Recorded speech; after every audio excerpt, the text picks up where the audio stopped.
Okay, I want you to imagine a pressure building inside your own head. It's a silent threat that can turn into a life-or-death emergency in just a matter of hours. Today, we're going to pull back the curtain on increased intracranial pressure, a condition that is especially dangerous for children. Trust me, understanding its warning signs is absolutely critical. So here's our game plan. First, we'll get a real handle on what this pressure actually is and, why it builds up. Then, we'll dive into the warning signs in adults before tackling the really unique challenge of spotting them in infants. We'll decode the body's clues, uncover the brain's final desperate warnings, and finally, we'll see how doctors fight back. All right, let's kick things off. What in the world is going on inside our skulls?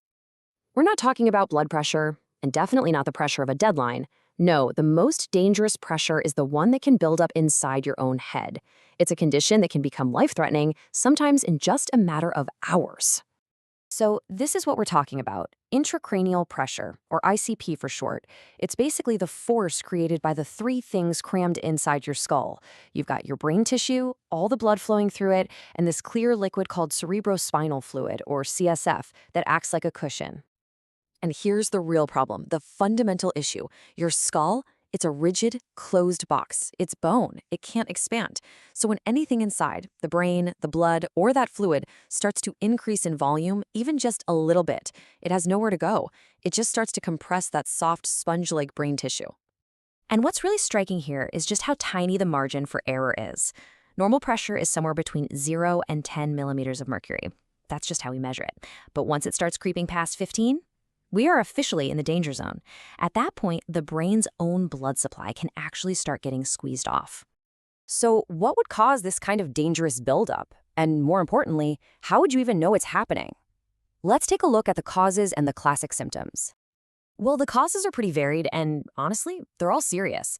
A big one is a significant head injury. That makes sense. But it can also be things like brain tumors, nasty infections like meningitis, or a condition called hydrocephalus, which is basically when there's just way too much of that cerebral spinal fluid.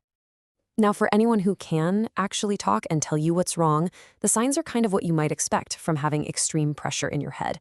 We're talking a really severe headache, feeling sick to your stomach, and vomiting. They might have blurry vision, seem confused, or just unusually sleepy, or even start having seizures. But here's the scary part. Sometimes, even when all the signs are right there, they get missed. This quote is from someone who had a concussion that was just dismissed at first. But their symptoms kept going for months, and it took 2 whole years of escalating problems before they finally got the brain surgery they desperately needed. It's a chilling reminder of why taking these symptoms seriously is so important. And that brings us to an even bigger challenge. What happens when the patient is an infant and can't tell you anything at all? Think about it. A baby can't say, "My head hurts," or "Hey, my vision is blurry." So doctors and parents have to become detectives. They have to look for a completely different set of clues. And right here, you can see just how stark that difference is. With adults, you're listening for symptoms they can describe, like headaches. With babies, it's all about what you can see, observable physical signs. The big ones are a bulging soft spot, a very unique high-pitched cry, and just not wanting to eat. Let's look a little closer at these signs. That fontanelle, the soft spot on their head, it'll feel tense and might even bulge outward. Their cry, it can become piercing and shrill, totally different from a normal cry.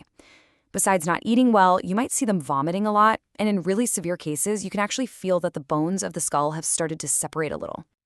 Okay, so when a patient gets to the hospital, that detective work gets even more specific. Medical teams have these standardized tools they use to decode exactly what the body is trying to tell them. The first tool they pull out of the kid is the Glasgow Coma Scale, or GCS. It's this universal scoring system that basically puts a number on a person's level of consciousness. A perfect score is 15. If you see a score of 8 or less, that points to a very severe brain injury. So how do they get that score? Well, doctors check 3 really simple responses. First, eye opening. Do their eyes open on their own, or only when you talk to them, or maybe only in response to pain? Second is verbal response. Are they talking normally? Do they seem confused? Or are they making no sound at all? And finally, motor response. Are they moving like they should, or are they stuck in these strange, rigid postures? And for infants, there's this whole other layer of detective work, their primitive reflexes. These are the involuntary movements babies are born with, like the grasping reflex when you touch their palm. But here's the cool part. As their brain matures, these reflexes are supposed to disappear. They're like a disappearing act. So if a reflex is missing when it should be there, or if it hangs around for way too long, that can be a huge clue that something is wrong with their neurological development. Now, as that pressure keeps building and building, the brain starts sending out its most desperate final warnings. These are the late-stage signs that a catastrophe is right around the corner. One of the absolute most alarming signs is what's called abnormal posturing. In decorticate posturing, you'll see the person's arms flex inward, right toward their core. That's really bad. But it's not as bad as decerebrate posturing, where the arms extend out rigidly. That sign points to severe damage to the brainstem itself, the part of the brain that controls our most basic functions for life. And this leads us to the body's ultimate alarm bell, Cushing's Triad. It's this terrifying cascade of 3 signs that means the brain is on the verge of herniating, which is when it gets squeezed down the spinal column. First, blood pressure skyrockets as the body desperately tries to force blood into that compressed brain. In response, the heart rate just plummets. And finally, the breathing pattern becomes completely erratic. When you see this, it is a true lights and sirens medical emergency. When those final warnings show up, there is absolutely no time to waste. The focus immediately flips from diagnosis to intervention. So how do doctors fight back against this insane pressure? The response is swift and it hits on multiple fronts. It actually starts with simple positioning. Getting the head of the bed elevated and keeping the patient's head straight helps fluid drain. Next, they cut all stimulation. Dim the lights, limit noise, everything. Powerful medications like Mannitol are given to literally pull fluid out of the brain tissue. And finally, because the brain is so irritated at this point, seizure precautions are put in place immediately. From that subtle shift in a baby's cry to the dramatic, terrifying cascade of Cushing's Triad, these signs all tell a critical story. Knowing what to look for, especially in those who can't speak for themselves, isn't just medical knowledge. It can be the difference between life and death. So what's the one sign you'll take away from this? The one you'll remember?